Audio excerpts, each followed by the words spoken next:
Bab 2182, Bazar Puko 1.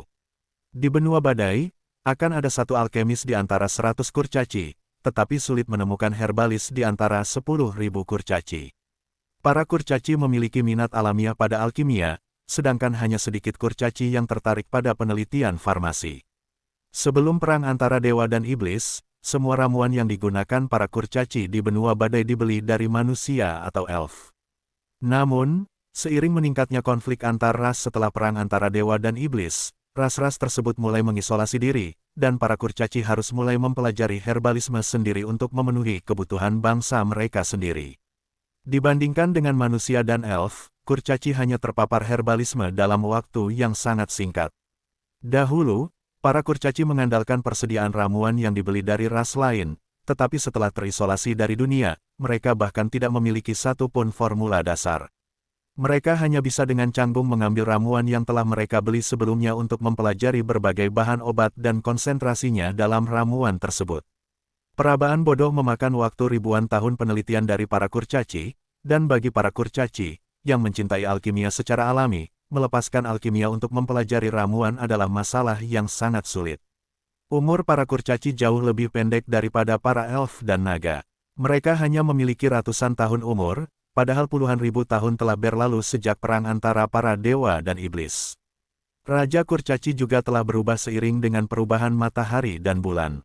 Namun, setiap raja kurcaci akan menghabiskan banyak upaya untuk mendorong penelitian farmasi. Para kurcaci tak pernah kekurangan alkemis handal. Yang benar-benar mereka kekurangan adalah herbalis yang handal. Oleh karena itu, siapapun rajanya, pada hari mereka naik tahta, mereka akan mengumumkan berbagai kebijakan yang mendorong penelitian farmasi. Terlebih lagi, di kalangan kurcaci, herbalis diperlakukan jauh lebih baik daripada alkemis. Meski begitu, jumlah herbalis kurcaci hanya 1% dari jumlah alkemis. Dan di antara mereka, ada banyak calon herbalis yang bahkan tidak bisa membuat ramuan lengkap.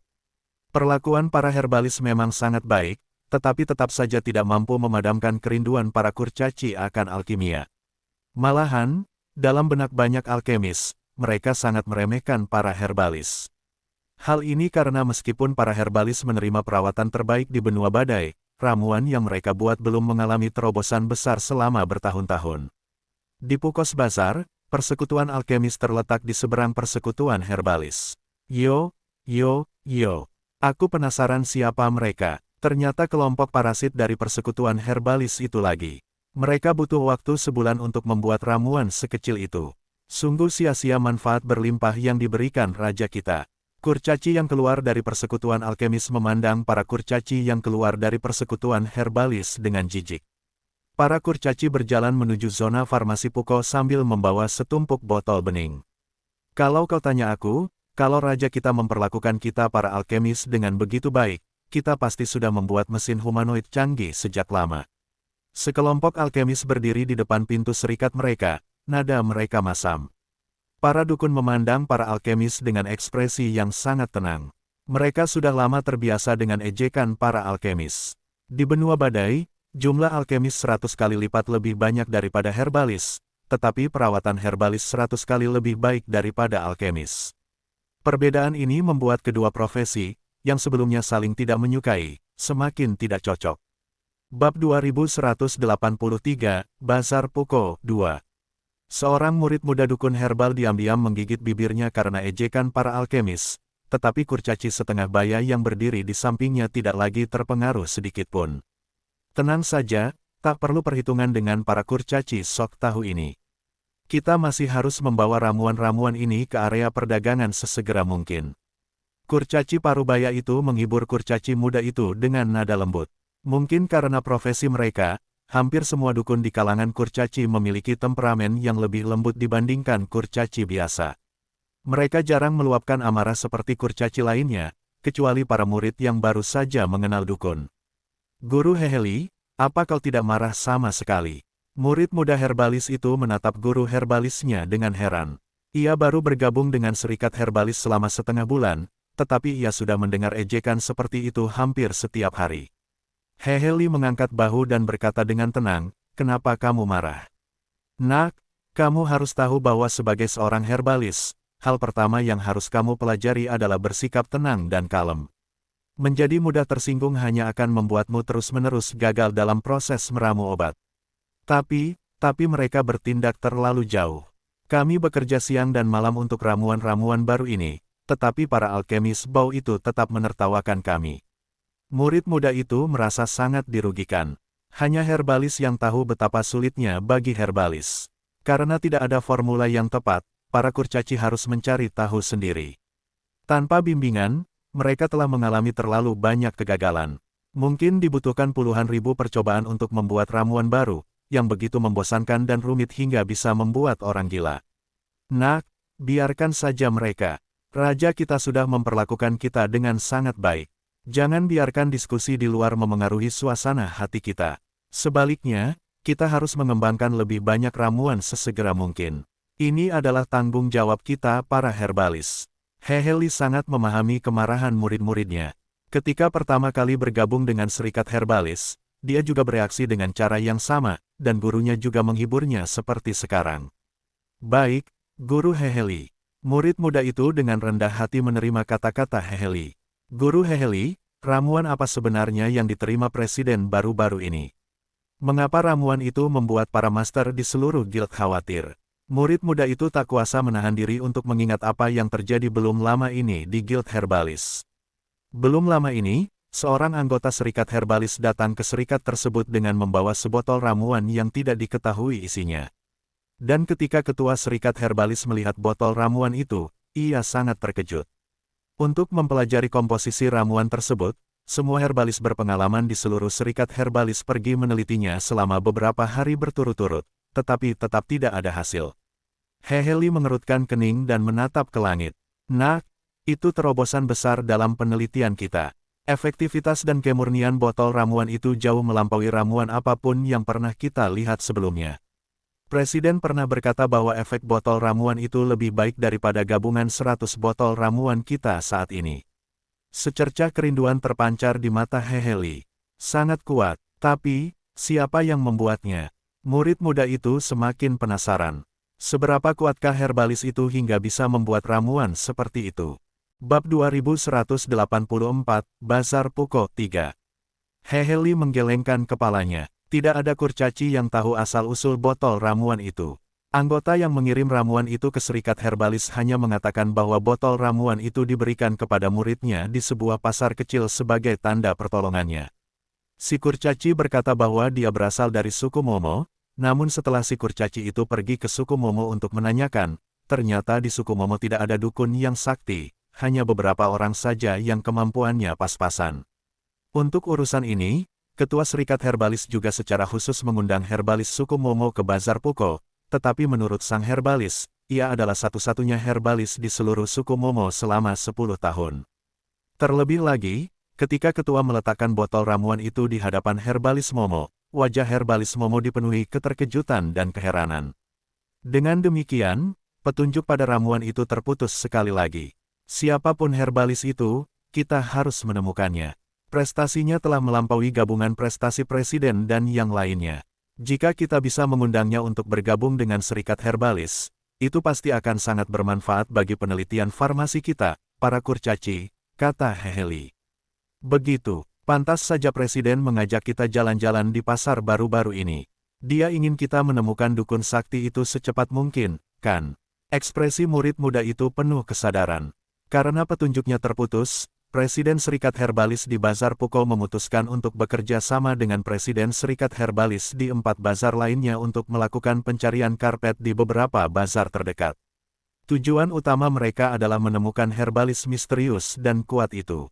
Namun, setelah sebulan, mereka masih belum dapat menemukan dukun yang mereka cari. Ya, kami akan menemukannya. Heheli penuh percaya diri. Saat keduanya berjalan menuju pasar, seorang kurcaci dengan ekspresi tergesa-gesa kebetulan melewati mereka, dan kurcaci itu mengenakan lencana persekutuan alkemis. Begitu keduanya melihat sang alkemis, mereka langsung terdiam. Saat mereka berpapasan, tak satu pun pihak berkomunikasi. Di depan pintu masuk persekutuan alkemis, sekelompok alkemis muda berjongkok di pintu serikat, memegang pipi mereka dan menatap pintu persekutuan herbalis di seberang mereka. Beri aku Howitzer, dan aku bisa meratakannya dengan tanah dalam sedetik. Seorang kurcaci berambut coklat mengerucutkan bibirnya.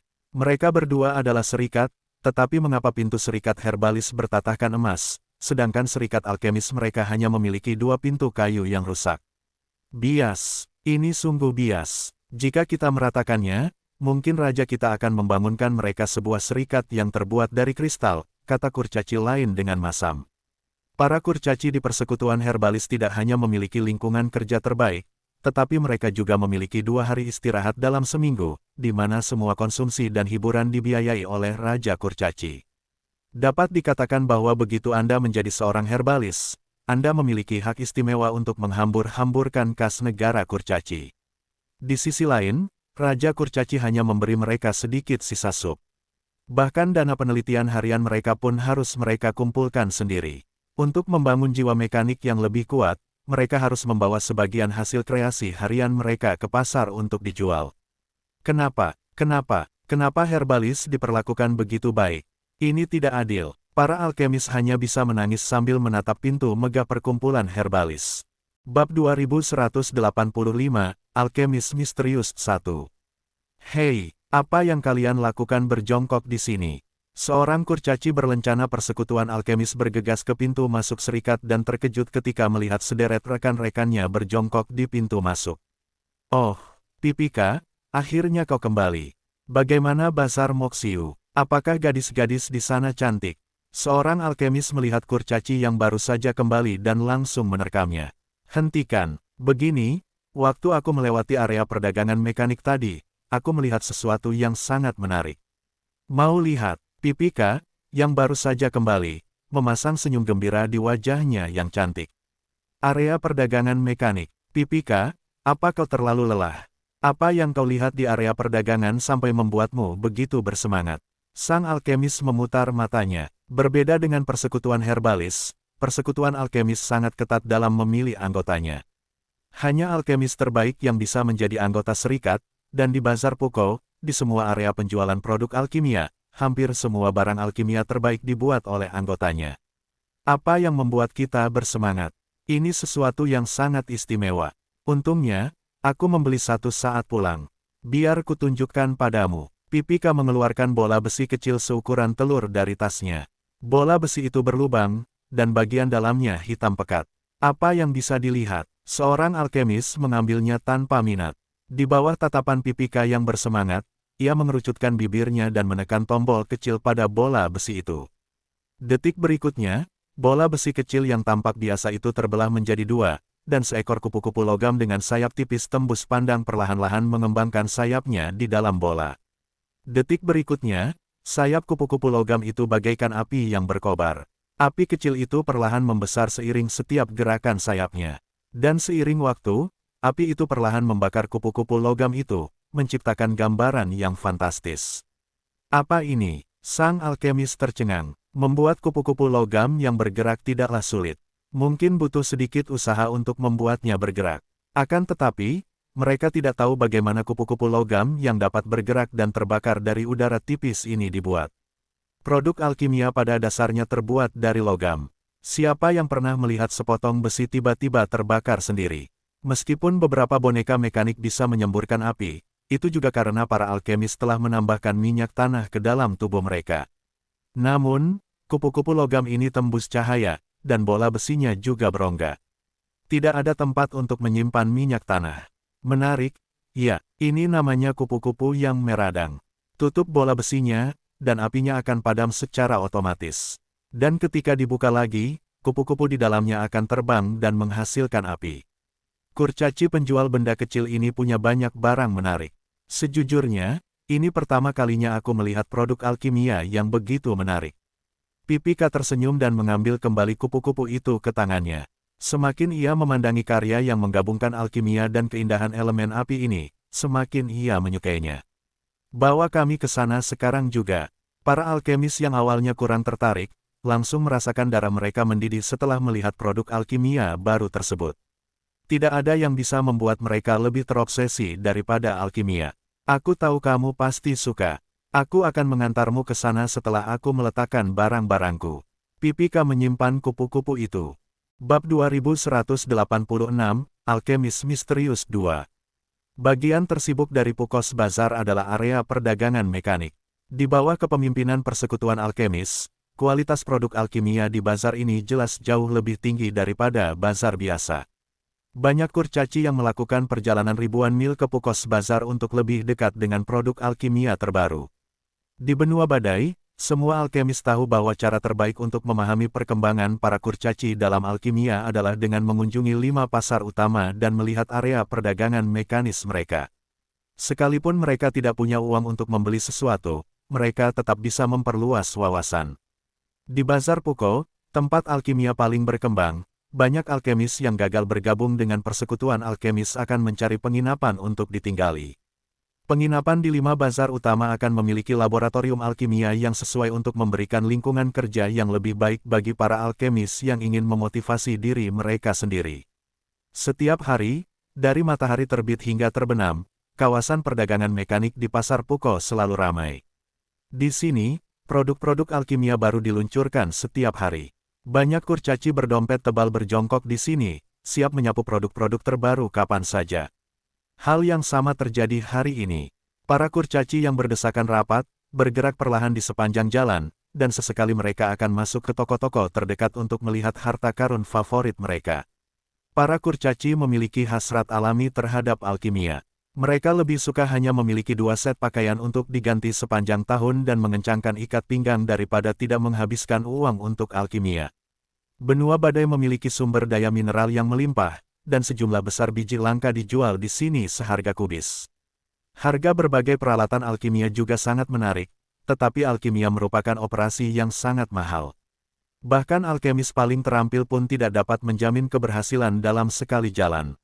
Seringkali, sebelum ramuan dapat dibuat, mereka harus membuang beberapa set bahan, atau bahkan ratusan set. Selama eksperimen-eksperimen ini, kemungkinan terjadinya ledakan, pembakaran, dan sebagainya sangat tinggi. Para alkemis harus berhemat dan menabung untuk menutupi biaya alkimia mereka. Demikian pula, harga produk alkimia di benua badai juga sangat objektif.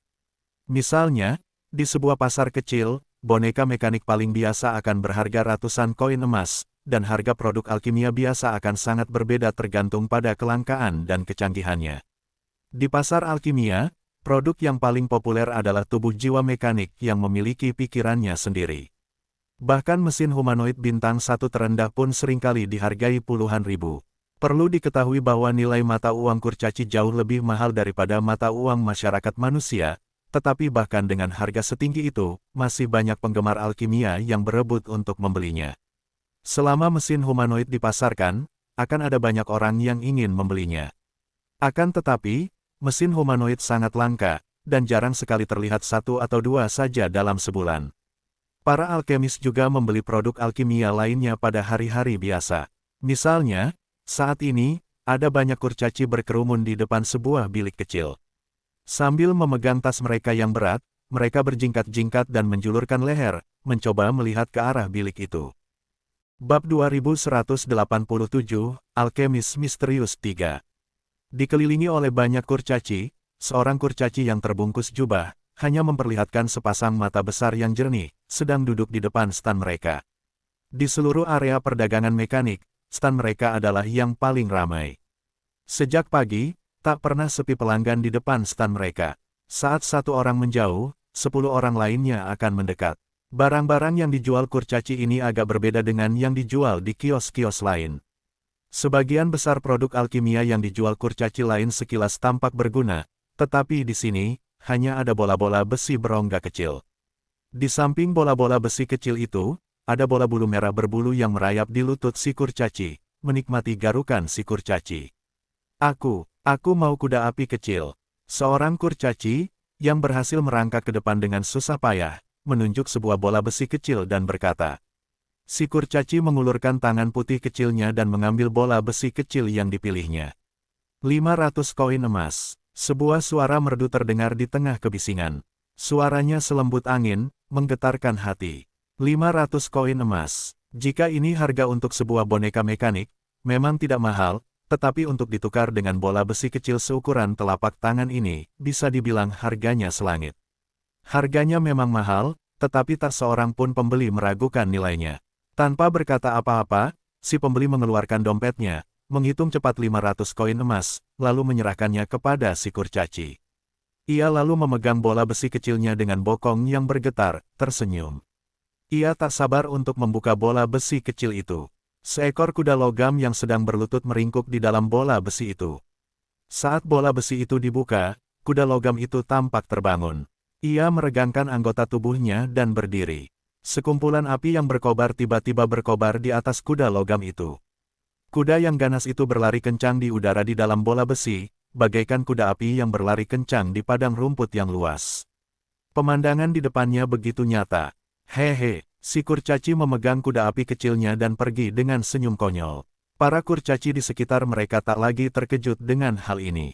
Selama mengantre, mereka sudah melihat begitu banyak pemandangan magis, kuda api yang berlari kencang, elang yang mengepakkan sayap, kupu-kupu yang menari-nari, ikan mas yang berenang di tengah api. Tidak ada yang terlintas di pikiran mereka selain membeli bola-bola besi kecil ini.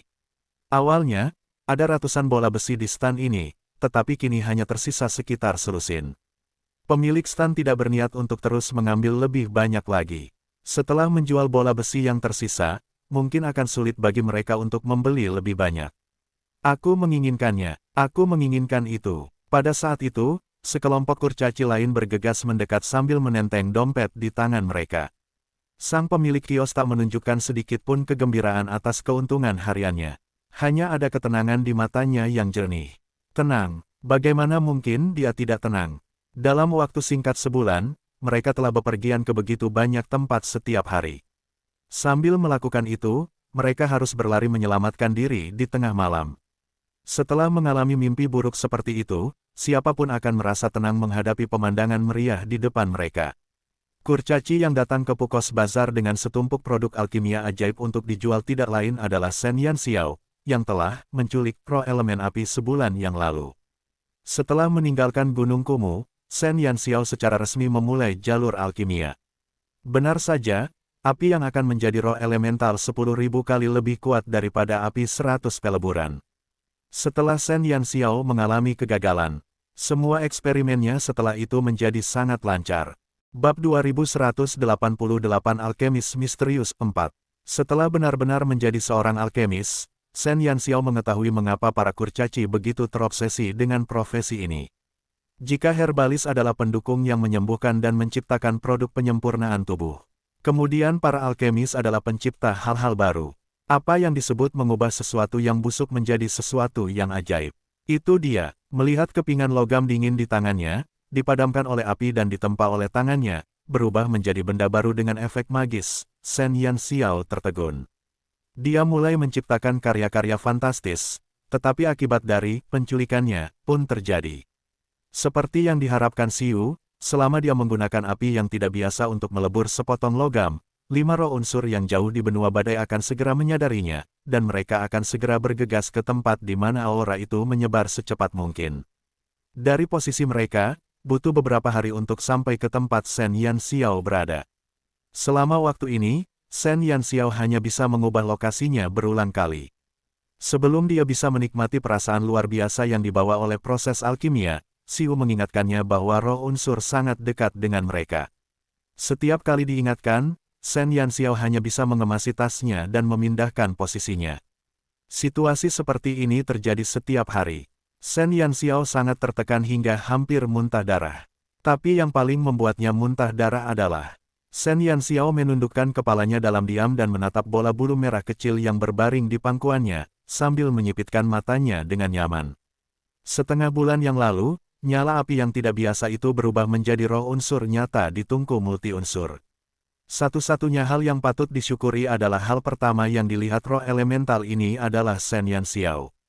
Semua gagasan dan kesadarannya berasal dari Shen Yanxiao. Ia menganggap Shen Yanxiao sebagai temannya dan tidak tahu bahwa ia sebenarnya adalah roh elemental yang kuat yang membuat orang gemetar ketakutan hanya dengan mendengar namanya. Ia selalu berpikir bahwa, seperti burung vermilion, ia adalah binatang ajaib yang dikontrak Shen Yanxiao atau semacamnya. Dia tidak tahu bahwa dia telah diculik oleh Shen Yanxiao. Meskipun roh elemen api baru saja lahir, kekuatannya ratusan kali lipat dibandingkan saat masih berwujud api. Setelah menjadi roh elemen, ia masih menganggap tungku multi-elemen sebagai sarangnya. Ketika Shen Yanxiao membutuhkannya, ia akan tetap bertransformasi menjadi wujud api untuk memenuhi kebutuhan alkimianya. Namun, Shen Yanxiao memandang bola-bola besi kecil di tanah dan merasa sangat rumit. Setelah api berubah menjadi roh elemental, Shen Yanxiao menyadari bahwa semua produk alkimia yang ia buat akan diresapi secara paksa dengan kekuatan api, dan produk logam tersebut akan mendapatkan sedikit spiritualitas dari roh elemental api tersebut. Bahkan tanpa stimulasi, produk-produk tersebut dapat menjadi seperti nyata. Shen Yanxiao sekarang menjual produk alkimia ajaib yang dibuatnya dengan roh unsur api. Bahkan dia sendiri tidak tahu mengapa makhluk logam ini bergerak. Dia jelas membangunnya berdasarkan struktur alat suci, jadi bagaimana dia bisa menjadi seperti ini? Tidak peduli seberapa ajaibnya hal-hal ini di mata para kurcaci, setidaknya di hati Shen Yanxiao, dia sudah hampir memuntahkan darah dari hal-hal yang tak terbayangkan ini. Yang dia inginkan adalah alat suci, bukan mainan. Satu-satunya hal yang patut disyukuri adalah bahwa setelah kelahiran roh unsur api, ia dapat dengan bebas mengendalikan aura tubuhnya, sehingga bahkan jika Shen Yanxiao menggunakannya untuk alkimia, ia tidak akan ditemukan oleh 5 roh unsur lainnya. Bab 2189 kami di sini bukan untuk menimbulkan masalah satu. Dengan ini, dia tidak perlu lagi bersembunyi. Shen Yanxiao akhirnya bisa bernapas lega. Dia bisa melakukan alkimia sekarang, tapi dia tidak bisa membuat alat suci yang sesungguhnya, ya Tuhan. Haruskah dia meminta prajuritnya untuk melemparkan bola-bola besi kecil ini untuk menghancurkan pihak lain dalam perang? Berpikir kiri dan kanan, satu-satunya cara yang terpikirkan oleh Shen Yanxiao adalah mencari tempat untuk belajar cara membuat alat suci, dan di seluruh benua badai, para alkemis teratas adalah persekutuan alkemis. Bazar Puko dekat dengan ibu kota, jadi Shen Yanxiao langsung mengarahkan pandangannya ke perkumpulan alkemis di sini. Konon, jika ingin bergabung dengan persekutuan alkemis, hal pertama yang harus dilakukan adalah lulus ujian presiden. Hanya alkemis yang lulus ujian yang bisa menjadi anggota dan menikmati sumber daya serikat. Shen Yanxiao tidak peduli dengan hal lain. Yang paling dibutuhkannya adalah buku-buku alkimia. Meskipun suku Momo juga memiliki buku-buku seperti itu, buku-buku itu tentu saja tidak dapat dibandingkan dengan buku-buku yang ada di persekutuan alkemis.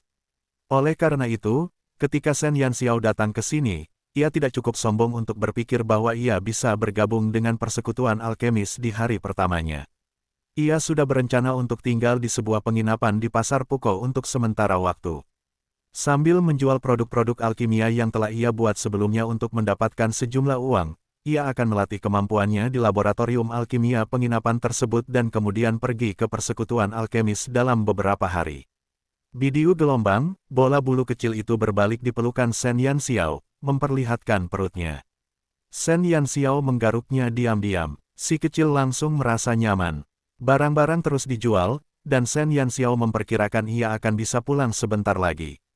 Kali ini, ia mengeluarkan semua barang yang telah ia buat sebelumnya dan menjual semuanya. Ia akan berlatih retret selama beberapa hari sebelum pergi ke persekutuan alkemis. Ini dia, Pipika masuk ke bilik Shen Yanxiao bersama sekelompok teman dari persekutuan alkemis. Kerumunan itu segera mundur ketika mereka melihat sekelompok kurcaci dengan lencana persekutuan alkemis tergantung di dada mereka. Lencana itu melambangkan puncak alkimia. Inikah? Beberapa alkemis muda menatap bola-bola besi kecil di bilik itu dengan rasa ingin tahu, terkadang mengambil ini dan terkadang mengambil itu. Mereka semua terkejut melihat berbagai makhluk logam di dalam bola-bola besi kecil itu. Shen Yanxiao masih memiliki 9 di antaranya untuk dijual, tetapi apa yang terjadi dengan sekelompok kurcaci yang tiba-tiba melompat keluar? Sayang, kamu mau beli atau tidak? Kalau tidak, jangan tunda bisnisnya. Awalnya, beberapa kurcaci siap membayar dan menyapu bersih bola besi terakhir, tetapi setelah para kurcaci ini membuat keributan, kurcaci lainnya minggir. Shen Yanxiao baru saja hendak mengatakan sesuatu ketika para kurcaci di satu sisi tiba-tiba berbisik. Mereka alkemis dari persekutuan alkemis. Kenapa mereka ada di sini? Entahlah, apa mereka tidak pernah membeli produk alkimia di area perdagangan? Banyak sekali, sepertinya mereka tidak ke sini untuk membeli apapun. Para alkemis dari persekutuan alkemis semuanya berada di puncak keahlian mereka di benua badai. Produk alkimia mereka sendiri sudah paling canggih. Jadi, mereka tidak perlu membeli apapun dari pasar perdagangan. Namun, lebih dari selusin alkemis dari persekutuan alkemis berkerumun di depan stan Shen Yanxiao. Pemandangan ini sungguh menarik. Bab 2190. Kami di sini bukan untuk menimbulkan masalah. 2. Jangan bilang pemilik kios itu juga dari persekutuan alkemis. Beberapa kurcaci tak bisa tidak menebak identitas Shen Yanxiao, yang terbungkus rapat dari ujung kepala hingga ujung kaki dalam jubah. Dengan pakaian seperti itu, mereka tidak bisa melihat apakah dia mengenakan lencana atau tidak. Bagaimana mungkin? Apa kau tidak melihat orang-orang dari persekutuan alkemis itu melihat sekeliling seperti sekelompok orang asing? Jika pihak lain juga dari persekutuan alkemis, apa mereka perlu datang ke sini? Para kurcaci tidak sebodoh itu. Bos, berapa harganya? Setelah melihat benda-benda kecil ini, para kurcaci dari persekutuan alkemis menjadi tertarik. Ketika mereka melihat kupu-kupu itu, mereka masih berpikir bahwa produk ini sangat baru. Pasti dibuat dengan metode alkimia yang sangat langka yang belum pernah mereka ketahui. Jadi ketika mereka datang ke sini dan melihat berbagai macam produk berkualitas serupa, mereka sangat terkejut. 1 koin platinum, jawab Shen Yanxiao ringan. Ia merasa seluruh situasi ini sangat menarik. Ia berencana pergi ke persekutuan alkemis beberapa hari lagi, tetapi ia tidak menyangka para kurcaci dari persekutuan alkemis akan datang ke rumahnya di hari pertama. Shen Yanxiao terkejut melihat mereka begitu tertarik pada mainan buatannya. Dia selalu merasa bahwa dibandingkan dengan boneka mekanik dan mesin humanoid, benda-benda yang dibuatnya paling-paling hanya untuk dimainkan anak-anak. Jelas saja, Shen Yanxiao tidak tahu betapa ajaibnya benda-benda ciptaannya di mata para alkemis sejati. Seorang wanita, saat Shen Yanxiao berbicara, para alkemis membeku. Karena melakukan alkimia memiliki tingkat bahaya tertentu dan persyaratan fisik yang tinggi, hanya ada sedikit kurcaci perempuan di antara para alkemis. Misalnya, di persekutuan alkemis di Pukos Bazar, yang hadir hanyalah laki-laki, tidak ada seorang pun perempuan. Begitu mereka mendengar bahwa pihak lain adalah seorang wanita, kelompok alkemis segera menjadi gelisah. Pipika, kenapa kau tidak memberitahu kami kalau dia seorang gadis? Seorang kurcaci berbisik kepada Pipika. Pipika menggaruk kepalanya. Ia terlalu sibuk memandangi kupu-kupu itu hingga tak memperhatikannya. Shen Yanxiao mengangkat alisnya. Apakah kamu yang menciptakan semua ini? Tanya seorang alkemis. Ya, Shen Yanxiao mengangguk. Oh, gadis, kau sungguh hebat. Kau mau menerima murid. Tolong terima aku. Ya. Seorang alkemis tak bermoral langsung memperkenalkan dirinya. Shen Yanxiao ketakutan dengan pertanyaan mengejutkan ini. Dia menatap kurcaci imut di depannya. Kurcaci ini, yang tidak berbeda dengan bocah lelaki imut, begitu perhatian padanya. Dia benar-benar tidak bisa mencernanya. Ia teringat mantan sahabatnya, Wuxi. Setelah gagal menjadi dokter, ia pernah bergaul dengan anak-anak TK dan menjadi dokter sekolah tanpa izin selama beberapa waktu. Karena Wuxi terlahir dengan wajah kekanak-kanakan, ia didekati oleh sekelompok besar anak laki-laki TK. Dia masih ingat bahwa ketika mengetahui hal ini, dia bahkan sempat menertawakan Wuxi. Pada akhirnya, sepertinya dia mengalami situasi yang sama dengan Wuxi. Satu-satunya perbedaannya adalah meskipun kurcaci di depannya memiliki wajah yang imut, dia adalah pria dewasa di dalam. Akan tetapi, dari sudut pandang manapun, pemandangan ini terasa aneh. Shen Yanxiao merasa bahwa dirinya sama sekali bukan seorang pedofil. Bisakah kau tetap rendah hati dan tidak membuat orang takut? Pipika agak malu. Kelompok temannya, yang biasanya tidak serius, kini membuat masalah lagi. 2191 Kami di sini bukan untuk menimbulkan masalah. 3. Maaf, aku sudah terbiasa. Nak, serius, bisakah kau ceritakan rahasia membuat benda ini? Setelah dimarahi Pipika, para alkemis lainnya menjadi jauh lebih tenang. Dibandingkan dengan fakta bahwa Shen Yanxiao sebenarnya adalah seorang wanita, mereka lebih peduli tentang mengapa makhluk logam di bola besi kecil ini menghasilkan api. Rahasia, Shen Yanxiao sedikit bingung. Dia membuat benda-benda ini menggunakan metode alkimia paling dasar. Lagi pula, dia baru saja mulai, dan dia belum melakukan proses yang rumit. Tetapi bagaimana ini menjadi rahasia di mulut seorang alkemis elit? Kenapa masih menyala? Aku tidak menemukan tempat untuk menyimpan minyak tanah. Lagi pula, Struktur internal makhluk logam ini tidak serumit boneka mekanik lainnya, tapi bagaimana mereka masih bisa bergerak sefleksibel itu? Para alkemis langsung berubah menjadi bayi-bayi yang penasaran. Dalam perjalanan ke sana, mereka sudah membongkar kupu-kupu di tangan Pipika dan memeriksanya. Jelas itu teknik alkimia paling dasar, tapi bagaimana bisa menghasilkan efek magis seperti itu? Pertanyaan demi pertanyaan bermunculan dari mulut para alkemis satu demi satu. Namun, Shen Yanxiao tetap diam. 9 dari 10 pertanyaan yang mereka ajukan berkaitan dengan roh elemen api. Mainan Shen Yanxiao sebelumnya tidak memiliki efek ini. Paling banter, mainan itu hanya bergerak sedikit, tetapi setelah roh elemen api lahir, mainan-mainan ini langsung berubah. Bagaimana Shen Yanxiao menjelaskan hal ini? Jelaskan bahwa itu karena dia telah menggunakan roh unsur untuk menciptakan efek ini. Ini sungguh tidak dapat dijelaskan. Setelah beberapa saat, Shen Yanxiao berkata, ini mungkin karena nyala api yang tidak biasa yang saya gunakan.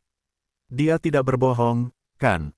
Meskipun Shen Yanxiao tidak ingin menjawab pertanyaan-pertanyaan ini, ia berencana untuk bergabung dengan Serikat Alkemis di masa mendatang. Untuk mencapai tujuan ini, lebih tepat untuk mempersiapkan beberapa hal terlebih dahulu. Jika ia ketahuan setelah bergabung, situasinya akan semakin rumit. Api yang tidak biasa. Kamu menggunakan api yang tidak biasa. Kata-kata, nyala api yang tidak biasa, langsung menimbulkan kegemparan. Semua orang tahu betapa pentingnya api yang tidak biasa bagi para alkemis. Di seluruh benua badai, jumlah alkemis dengan api yang tidak biasa dapat dihitung dengan satu tangan. Selain 3 alkemis di bawah Raja Kurcaci, hanya presiden dari 5 persekutuan alkemis utama yang memiliki api yang tidak biasa. Alkemis lain tidak akan pernah mendapatkan kesempatan seperti itu bahkan jika mereka menginginkannya selama sisa hidup mereka. Tanpa nyala api yang tidak biasa, meskipun mereka masih bisa menjadi alkemis, mereka tidak akan pernah bisa membuat produk alkimia yang luar biasa. Ya, Shen Yanxiao mengangguk dan terus menggelitik, nyala api yang tidak biasa. Pantas saja, para alkemis kini mengerti bahwa kelangkaan dan berharganya api yang tak biasa itu ada alasannya. Karakteristiknya sendiri, sebagian besar, akan secara langsung memengaruhi produk-produk alkimia, seperti halnya api tak biasa milik presiden mereka.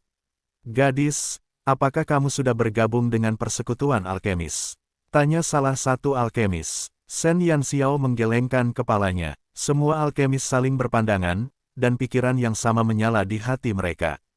Para alkemis dengan api yang tak biasa adalah harta karun benua badai. Bahkan jika mereka harus mengikatnya, mereka akan mengikat alkemis ini kembali ke serikat mereka. Bab 2192, Haus akan bakat 1. Lalu, apakah kau ingin mempertimbangkan untuk bergabung dengan guild kami? Ketua kami sangat baik, dan kesejahteraannya juga sangat baik.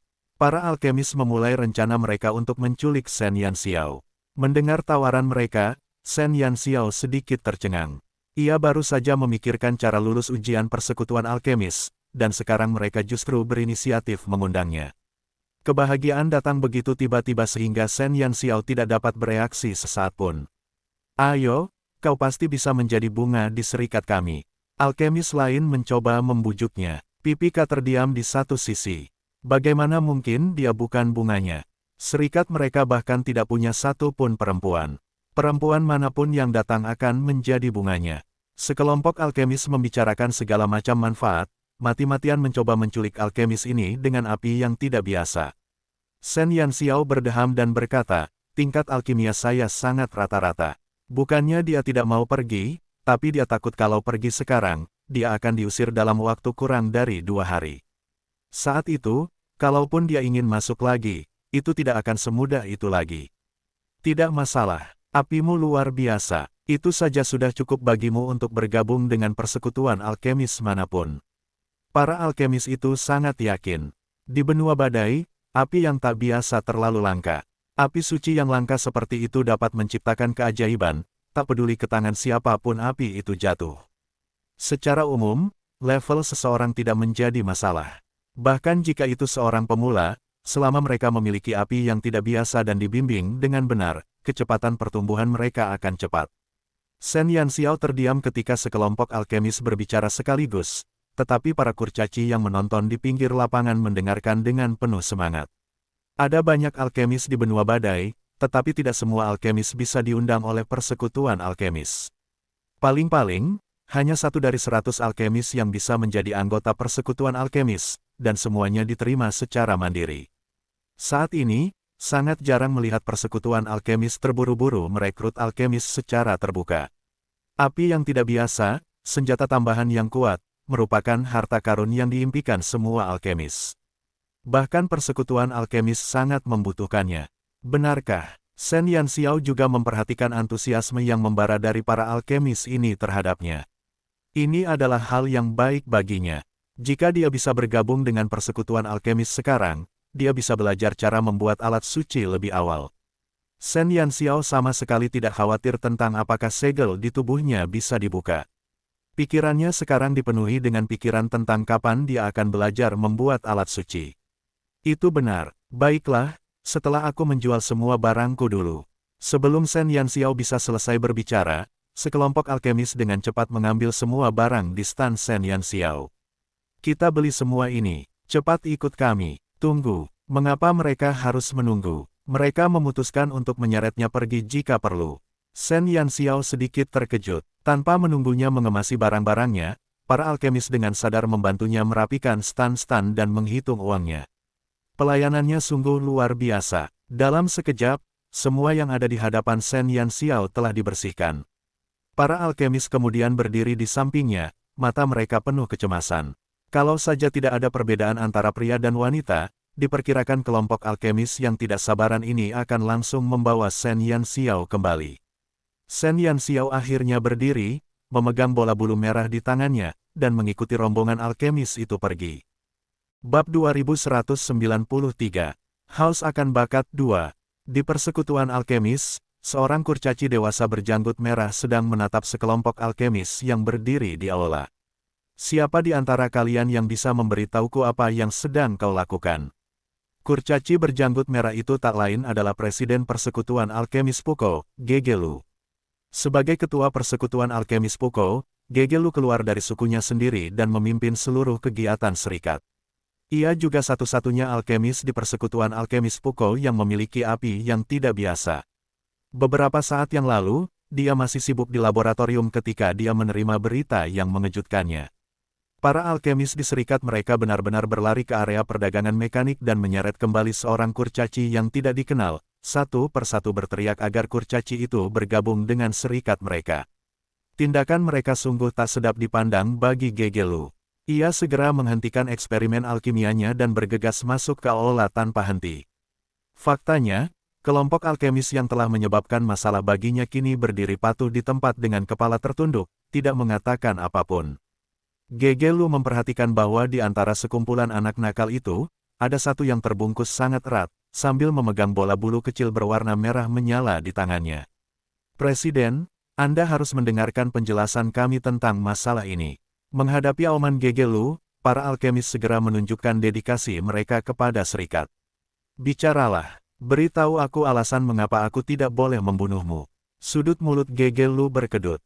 Persekutuan alkemis bukanlah tempat yang bisa dimasuki sembarang alkemis. Kalau tidak, belum lagi 5 persekutuan alkemis, bahkan 500 persekutuan alkemis pun tidak akan mampu menampung semua alkemis di benua badai.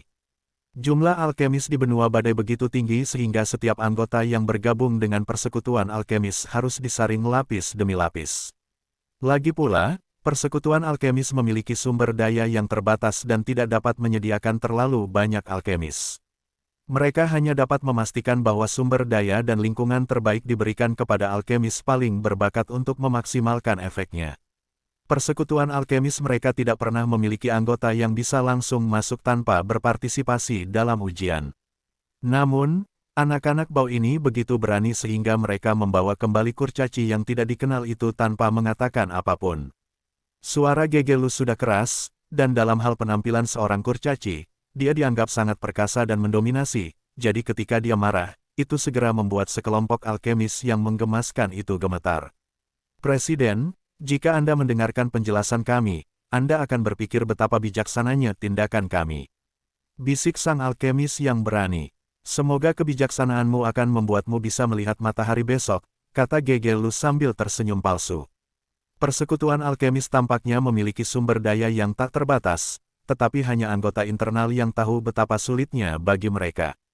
Raja Kurcaci lebih mementingkan budidaya herbalis dan menginvestasikan 10 kali lipat jumlah koin emas yang diinvestasikan ke dalam persekutuan alkemis, tetapi anggota persekutuan alkemis mereka 100 atau bahkan 1000 kali lipat dari persekutuan apoteker. Dengan ketidakseimbangan seperti itu, dana yang dialokasikan untuk setiap anggota akan sangat kecil sehingga mereka bahkan tidak dapat melakukan eksperimen paling dasar dalam keseharian mereka. Sebagai upaya terakhir, Presiden masing-masing persekutuan alkemis hanya dapat mengajak anggotanya untuk menjual produk alkimia mereka sendiri. Bab 2194. Haus akan bakat 5. Dapat dikatakan bahwa zaman para alkemis begitu miskin sehingga mereka tidak bisa makan. Setiap persekutuan alkemis kini pada dasarnya sudah jenuh. Jika ada anggota tambahan yang ditambahkan secara acak, para ketua setiap persekutuan alkemis harus menjual pakaian dalam mereka. Ini bukan berarti para alkemis miskin. Mereka juga punya pundi-pundi kecil mereka sendiri. Yang miskin adalah serikatnya, bukan individunya. Namun sebagai kurcaci, presiden serikat besar, bahkan jika mereka cukup miskin untuk menjual diri mereka sendiri, tidak akan pernah memeras kas kecil para anggotanya. Presiden, dia, Pipika hendak mengatakan sesuatu ketika tiba-tiba teringat bahwa mereka bahkan tidak tahu nama Shen Yanxiao. Ia segera berbalik untuk bertanya pada Shen Yanxiao. Siapa namamu lagi? Gegelu hampir memutar bola matanya ketika mendengar itu. Mereka bahkan tidak tahu namanya dan menyeretnya begitu saja. Momo Xiao, kata Shen Yanxiao. Oh, Momo Xiao. Pipika tiba-tiba tercerahkan. Ia menoleh ke Gegelu dan berkata, Momo Xiao punya api yang tak biasa. Gegelu masih ingin meraung, tetapi setelah mendengar kata-kata Pipika, dia benar-benar tertegun. Kamu, apa yang kamu katakan? Momo Xiao punya api yang tak biasa, Pipika mengulang dengan jujur. Gegelu menelan ludahnya, tatapan terkejutnya tertuju pada Shen Yanxiao. Tiba-tiba ia berdiri dan melangkah ke arahnya. Shen Yanxiao berdiri di tempat dan menyaksikan Gegelu yang ganas datang ke arahnya dan dengan ganas menangkapnya. Dia memegang tangannya. Momo Xiao, Guild kami membutuhkan orang-orang berbakat sepertimu. Kau akan menjadi anggota Guild Alkemis Puko kami di masa depan. Aku pasti akan memperlakukanmu dengan baik di masa depan. Tak perlu disebutkan betapa tulusnya nada bicara Gegelu. Shen Yanxiao mengedipkan matanya. Sikap presiden ini berubah terlalu cepat. Dengar, Momo Xiao akan menjadi anggota Guild kita di masa depan. Kalau sampai ketahuan ada bajingan kecil yang berani menindasnya, aku akan mengulitinya hidup-hidup. Gegelu mengumumkan dengan tegas di depan semua alkemis. Dia mendukung Shen Yanxiao sampai akhir. Wah, panjang umur presiden. Momo Xiao, kami akan memperlakukanmu dengan baik di masa depan. Dengan kata-kata Gegelu, sekelompok alkemis yang gugup akhirnya meluapkan kegembiraan batin mereka. Presiden, apakah keputusan kita bijaksana? Beberapa alkemis, melihat sikap Gegelu, segera berlari untuk mengklaim pujian. Gegelu mengangkat alisnya, sekalipun kau melakukan hal yang benar kali ini, kau tidak bisa hanya berdiam diri di sana. Pergi dan siapkan laboratorium untuk Momo Xiao. Harus satu ruangan. Presiden, Anda terlalu bias. Para alkemis menangis. Mereka semua berdesakan dengan 5 atau 6 orang dalam satu ruangan, jadi bagaimana mungkin Shen Yanxiao punya kamar sendiri? Persekutuan alkemis tidak memiliki banyak laboratorium. Menempati laboratorium sendirian adalah tindakan yang bahkan tidak dilakukan oleh presiden. Gegelu melirik mereka dan mendengus, kalian pikir aku tidak tahu pikiran-pikiran kotor kalian. Momo Xiao satu-satunya perempuan di guild kita. Apa tidak apa-apa kalau dia disandingkan dengan kalian, para serigala jahat. Kalau dia masih tidak tahu seperti apa para alkemis yang ada di bawah komandonya, maka jabatannya sebagai presiden akan sia-sia. Serigala-serigala jahat itu menjadi lebih baik. Gegelu benar-benar memahami pikiran kecil mereka. Dengan bantuan Gegelu, Shen Yanxiao dengan lancar memasuki persekutuan alkemis Puko. Bab 2195. Masalah Guild 1. Setelah memasuki persekutuan alkemis, Shen Yanxiao mengetahui betapa tepat keputusannya. Tidak peduli seberapa miskin persekutuan alkemis, buku-buku alkimia yang disimpan di sini tidak ada bandingannya di tempat lain. Perpustakaannya sendiri terlalu banyak untuk dilihat mata. Shen Yanxiao segera menjadi bersemangat dan terjun ke lautan buku, mencari kemana-mana metode pembuatan alat suci. Adapun apa yang disebut laboratorium satu orang, Shen Yanxiao pada dasarnya tidak pernah ada di sana setelah dia bergabung dengan serikat. Sebelum dia memiliki pengetahuan yang cukup, dia tidak berniat menyia-nyiakan materi. Begitu saja, Shen Yanxiao tinggal di perpustakaan selama seminggu. Selain makan dan tidur, ia menghabiskan hampir sepanjang hari di dalam. Shen Yanxiao akhirnya menemukan cara membuat alat-alat suci dari sebuah buku kuno yang sudah usang. Karena para kurcaci tidak suka membuat alat-alat suci, hanya ada sedikit buku tentang alat-alat suci di perpustakaan. Sebaliknya, kebanyakan buku tersebut berisi tentang boneka mekanik. Setelah menemukan apa yang dibutuhkannya, Shen Yanxiao segera mengisi kembali pengetahuannya dan akhirnya mulai melakukan alkimia sesungguhnya. Di persekutuan alkemis, jika seorang alkemis ingin melakukan percobaan, ia harus mengajukan permohonan kepada presiden terlebih dahulu dan melaporkan jumlah logam dan material yang ia butuhkan sehingga serikat dapat mempersiapkannya. Faktanya, proses ini sepenuhnya diberlakukan karena mereka miskin. Di sisi lain, serikat herbalis sama sekali tidak khawatir. Mereka punya banyak bahan obat. Siapapun yang ingin menggunakannya bisa meminumnya kapan saja. Shen Yanxiao menemukan Gegelu dan melaporkan kepadanya materi yang dibutuhkannya. Gegelu merawat Shen Yanxiao dengan baik selama ini. Laboratorium pribadinya dilengkapi dengan material terbaik, tetapi Shen Yanxiao belum pernah menggunakannya sejak ia bergabung dengan guild. Hal ini membuat Gegelu, yang selalu ingin melihat api Shen Yanxiao yang tak biasa, sangat tertekan. Pada saat ini, ketika dia akhirnya mendengar bahwa Shen Yanxiao akan mengambil tindakan, Gegelu mengirimkan materi yang dibutuhkan Shen Yanxiao sore itu. Shen Yanxiao sekali lagi mengabdikan dirinya pada alkimia. Menurut kitab suci, alat-alat suci berbeda dari produk alkimia lainnya. Esensi alat suci yang kuat berasal dari spiritualitas alat suci tersebut. Semakin kuat spiritualitasnya, semakin kuat pula kekuatan yang dapat dikeluarkan oleh alat suci tersebut. Tujuan Shen Yanxiao adalah menciptakan alat suci unggul yang dapat diubah menjadi senjata dan baju zirah. Untuk mencapai ini, Shen Yanxiao harus mengabdikan dirinya untuk mempelajari alkimia. Menahan kekuatan spiritual dalam logam adalah keterampilan yang menguji kemampuan seseorang. Jika kekuatan spiritual terlalu kuat dan alat suci tidak cukup tangguh, hal itu juga akan menyebabkan hancurnya alat suci tersebut. Jika kekuatan spiritual terlalu lemah dan alat suci terlalu kuat, maka sedikit saja kekuatan spiritual akan dilahap oleh alat suci tersebut, sehingga tidak dapat mengubah bentuknya. Setelah Shen Yanxiao berhasil menciptakan beberapa alat suci tingkat rendah, ia akhirnya mencoba menciptakan alat suci tingkat tinggi. Dengan bantuan roh elemen api, ia menerima banyak bantuan dalam proses peleburan, tetapi meskipun demikian, ia masih harus membuang banyak bahan yang disediakan. Untuk membuat alat suci yang unggul, mustahil menggunakan logam biasa. Logam yang digunakan Shen Yanxiao, bahkan di benua badai yang kaya mineral, dianggap sangat berharga. Alat suci tingkat tinggi tidak sesederhana yang dibayangkan Shen Yanxiao. Untuk lebih memahami jiwa di dalam logam, Xiu membuka 3 lapis segel di tubuh Shen Yanxiao. Dalam waktu yang sangat singkat, setelah menahan rasa sakit akibat proses tersebut, Shen Yanxiao secara bertahap menjadi lebih mahir dalam alkimia. Bab 2196 Masalah Guild 2, Shen Yanxiao mengabdikan dirinya untuk menciptakan alat-alat suci, tetapi Gegelu sangat tertekan.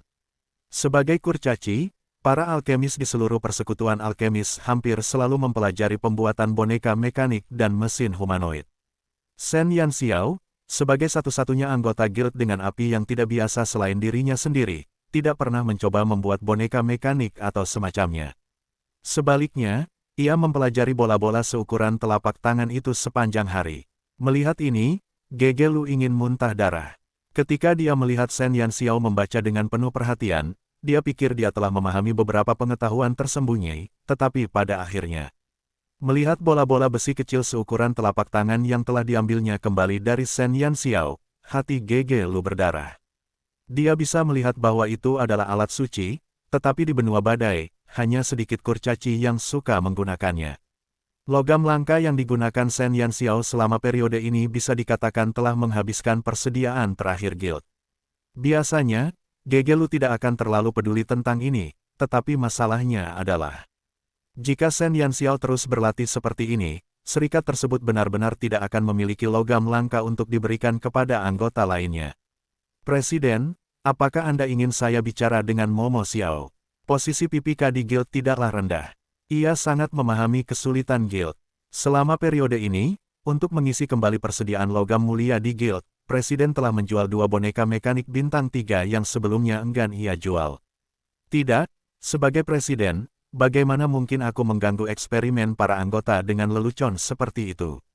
Gegelu menolak usulan PPK. Alat suci Shen Yanxiao sempurna. Dia juga memberikan semuanya ke Guild, tapi Gegelu dan yang lainnya tidak bisa menjualnya. Nilai alat-alat suci di benua badai sungguh sangat rendah. Pada dasarnya, alkemis manapun bisa membuatnya. Lagi pula, para kurcaci lebih menyukai boneka mekanik yang besar. Alat-alat suci sebenarnya tidak diperlukan untuk memperkuat kemampuan bertarung mereka. Investasi tinggi, untung nol. Persekutuan alkemis merasa agak kewalahan. Gegelu merasa tidak berguna. Sebagai seorang alkemis, apapun produk alkimia yang ia ciptakan, itu adalah kebebasan pribadinya. Ia tidak berhak mengubah pikiran para alkemis dan memaksa mereka melakukan apa yang tidak mereka inginkan. Ini adalah serikat yang menyediakan lingkungan yang baik bagi para alkemis, bukan bisnis. Mari kita tunggu sebentar lagi. Aku masih punya beberapa barang untuk dijual. Kurasa Momo Xiao sudah mulai membuat alat suci yang unggul. Kemajuannya sungguh luar biasa. Sebagai presiden, aku harus mendukungnya. Keyakinan Gegelu sangat sederhana. Seburuk apapun kondisinya, ia tidak akan menunda kemajuan penelitian anggotanya. Sebentar lagi, dana dari ibu kota akan tiba. Saat itu, kita seharusnya bisa menjalani hari-hari dengan lebih baik, kata Gegelu. PPK terdiam. Apapun yang dikatakan Gegelu, ia tahu betul bahwa dana yang diberikan kepada persekutuan alkemis di ibu kota tidak cukup untuk menjamin riset paling dasar sekalipun bagi setiap anggota. Gegelu mengatakan ini untuk meyakinkan dirinya sendiri. Di sudut ruang tamu, Shen Yanxiao berdiri terpaku di tempat. Ia tidak menyangka penelitiannya selama ini akan membawa kesulitan besar bagi persekutuan alkemis, apalagi menyebabkan keuangan persekutuan alkemis terpuruk. Shen Yanxiao menatap alat suci unggul di tangannya, dan matanya sedikit menyipit. Bab 2197. Masalah Guild 3. PPK pergi menemui Shen Yanxiao dengan setumpuk logam langka yang baru saja dibeli Gegelu untuk Shen Yanxiao, tetapi mendapati bahwa ia tidak ada di laboratorium maupun di perpustakaan. Gegelu berdiri di luar kamarnya dan mengetuk cukup lama tanpa jawaban, yang membuat PPK bertanya-tanya. Setelah Shen Yanxiao bergabung dengan Guild, dia pada dasarnya berkeliaran di 3 tempat ini dan tidak pernah meninggalkan Guild. Kenapa dia tidak bisa menemukan siapapun hari ini? Apakah kamu melihat Momo Xiao? PPK menangkap 2 alkemis yang lewat dan bertanya. Kurasa dia keluar pagi-pagi sekali, kata salah satu alkemis. Keluar, PPK semakin bingung. Di area perdagangan farmasi Pukos Bazar, Shen Yanxiao, terbungkus jubah, duduk di belakang sebuah bilik kecil yang kosong. Ia mengeluarkan stok ramuan tingkat rendah miliknya satu persatu dari cincin penyimpanannya. Shen Yanxiao, yang biasa menjadi bangsawan, tidak pernah menyangka bahwa pengeluarannya akan berdampak serius pada serikat. Kata-kata Gegelu dan PPK membuat Shen Yanxiao merasa bersalah. Ia tidak menyangka penelitiannya akan membebani serikat seberat itu. Padahal, ia hanya membutuhkan buku-buku dari serikat alkemis. Sedangkan untuk logam dan sebagainya, ia bisa membelinya sendiri. Gegelu dan para kurcaci lain di Guild sangat baik padanya. Bahkan dalam menghadapi kesulitan sebesar itu, Gegelu tidak pernah menunjukkan sedikit pun tanda di hadapannya. Selama ia membutuhkannya, Gegelu akan menyiapkannya untuknya. Kebaikan merekalah yang membuat Shen Yanxiao semakin membencinya karena menjadi tukang numpang. Untuk menebus kesalahannya, Shen Yanxiao segera memulai bisnisnya seperti biasa dan mengeluarkan ramuan untuk dijual lagi. Ramuan, di pasar kurcaci, selalu menjadi barang yang tak terpakai. Meskipun Pukos Bazar punya serikat herbalis, persediaannya selalu terbatas. Begitu Shen Yanxiao mengeluarkan ramuan, para kurcaci mengerumuni di depan standnya. Kemurnian ramuan ini sangat tinggi. Lebih tinggi dari botol manapun yang pernah kulihat di sini. Seorang kurcaci cukup terkejut melihat ramuan Shen Yanxiao. Shen Yanxiao mematok harga 15 koin emas untuk setiap botol ramuan. Dengan pengalamannya sebelumnya dalam menjual ramuan, ia cukup berpengalaman dalam menentukan harga ramuannya. Benar saja, meskipun Shen Yanxiao menjual 2 kali lipat harga kurcaci lain di area perdagangan farmasi, masih banyak kurcaci yang datang ke kiosnya untuk membeli. Tak lama kemudian, semakin banyak kurcaci berkumpul di depan stan. Ia sama sekali tidak takut tidak bisa menjual. Ngomong-ngomong, sungguh konyol Raja Iblis, yang duduk di singgasana benua cemerlang, datang ke pasar untuk menjual barang-barang untuk biaya alkimianya. Sebotolnya hanya seharga 15 koin emas. Jika itu di masa lalu, Shen Yanxiao pasti terlalu malas untuk memperhatikan uang sebanyak ini. Namun saat ini, dia tidak ingin mencuri uang dari para kurcaci. Dia juga tidak ingin menjadi parasit yang hanya menambah beban serikat, jadi dia harus keluar dan berbisnis. Pemandangan ramai di depan stan Shen Yanxiao segera menarik perhatian penjual herbal lainnya yang menjual ramuan. Seorang kurcaci berlencana serikat herbalis memasuki pasar dan menemukan temannya yang sedang berjualan ramuan. Ia menoleh ke arah Shen Yanxiao dan bertanya kepada temannya dengan ekspresi bingung. "Ada apa di sana? Kenapa aku dengar ada yang menjual ramuan seharga 15 koin emas sebotol? Kok masih banyak yang berebut dengan harga segitu?" Herbalis lain dengan lencana serikat herbalis berjongkok di depan stan dan mengangkat bahunya. Entahlah, kurcaci-kurcaci itu gila.